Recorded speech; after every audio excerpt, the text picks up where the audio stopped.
Hey guys, welcome back to the channel. Today we're going to be solving Leetcode 172, Factorial Trailing Zeros. And it simply says, given an integer n, return the number of trailing zeros in n factorial. Again, the keyword here is still using the log time, okay? But for now, we're going to ignore this using the log time, okay? So simply to explain what the problem is asking for, given an integer n, so n equals 3, okay? We want to return, so f of n equals 3 factorial, which is equals 3 times 2 times 1. We want to return the number of trailing zeros in this number. So we're going to first solve using the brute force method, and the brute force method is just whatever this number is, okay, in this case 6, okay.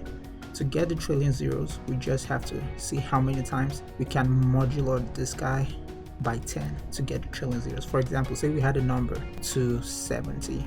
If we modulo this guy by 10, okay, he's gonna give us modulo 10 is just the remainder once we divide by 10, which is just whatever is remaining once you divide by 10. Once you divide this guy by 10, there's no, so his answer, so 270 divided by 10 is 27, right? However, modulo 10 is 0. There's no remainder. 10 divides incorrectly. So the brute force method is gonna take advantage of this. Again, to code this method, it's pretty straightforward. So first, let's define our function, def trailing. I hope I spelled trailing correctly. I'm not the best at spelling. But anyway, we get a number n, okay?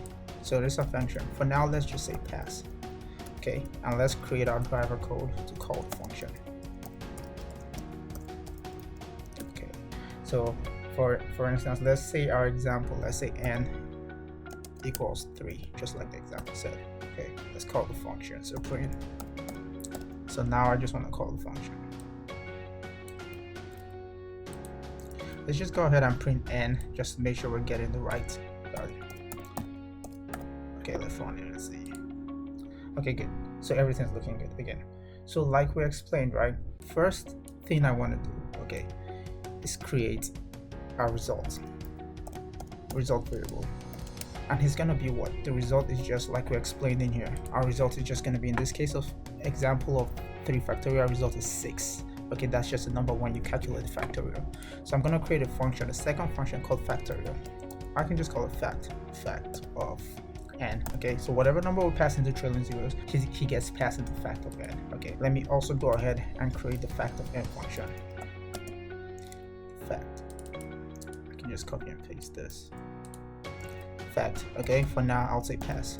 Okay, let's ignore it, but let's assume somehow, let's ignore it for now, but let's assume somehow we can get this factorial number at this point. Okay, what do we want to do with him next? Okay, we want to create a count variable to keep track of the number of trailing zeros we have. So we'll start with him equals 0. Okay, then a simple say while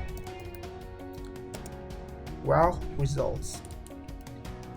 Okay, while results, okay, or we can just be more specific and say while results greater than 0, but to be honest, just saying while results is gonna work. While result is greater than 0 if results, okay, modulo 10, like we talked about. Okay, if this is equals 0, that means it's only gonna be equal 0, like we discussed, when the last number is 0. Modulo 10 is gonna be 0. Okay, so this means the last digit is 0. If it's 0, what do I want to do? We want to increment our count. Okay, if it's 0, we increment our count. Else case, the first time he's not 0, okay, we just want to break the while loop. Okay, and after breaking the while loop, okay, once we break the while loop, we stop the loop, right? We go ahead and increment our results. So we say results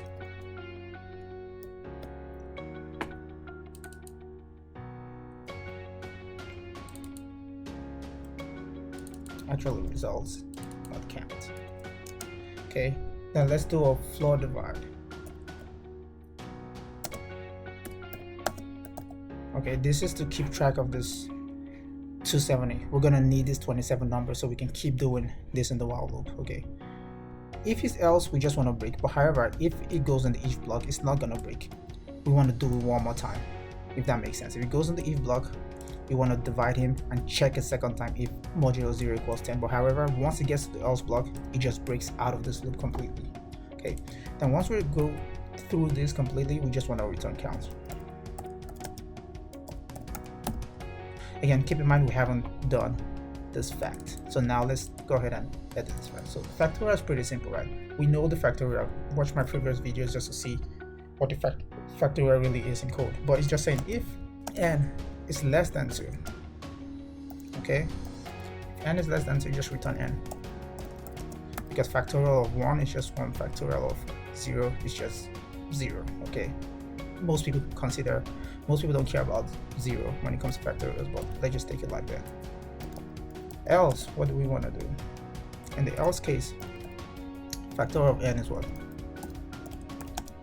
You just n multiplied by the same function. Again, we're calling it recursively, n minus 1. Okay, now let's go ahead and run this and see if it works. Okay, for factorial of 3, we get 0. Let's see the example. Factorial of 3 is 0 because that's 6. However, factorial of 5 is 120, so we should get 1. Factorial of 5. Let's try n equals 5. Bam, we get 1. As always, we like to take this step one step further and kind of visualize our code and see what's going on. But before we do that, let's go ahead and try it in here. So we wrote our code. Let's go ahead and paste it in Leetcode. Okay, I'm gonna take out this driver code because we don't need him. Okay, I'm gonna go ahead and take out this guy too because we don't need him. Okay, what I like to do is I like to indent everyone back and then start filling it in. Okay, results, count, while, if, count, else block, for break-in, incremental results, or actually decremental results, and then we're returning count. Okay, that's for this first function. So now for the next function. Okay, def this. Keep in mind, since we're defining this function in this class, we always have to pass in the keyword self. So this is why it's kind of different when it comes to Leetcode to self. Okay, tab, okay, return, else block, return. And since we're calling the function in the scope of this class, we have to say self dot, we call it. So now I believe everything's looking good. Let's go ahead and run code just to try it. Oh, it says fact is not defined. Oh, okay. I'm tripping. Okay, we have to call, since we're calling it, we have to say self. All right, let's try it one more time. Okay, accepted. Okay, now let's go ahead and submit it. Okay, actually, Leetcode actually accepts this answer. Okay, it worked for us. But however, this is a terribly inefficient way of solving this problem because we're faster than only 5% of people and we're using less memory than 5, so it's terrible. So we're not going to step through this video. We're going to step through the more efficient method in part 2 of this video. So stay tuned for it. Thank you.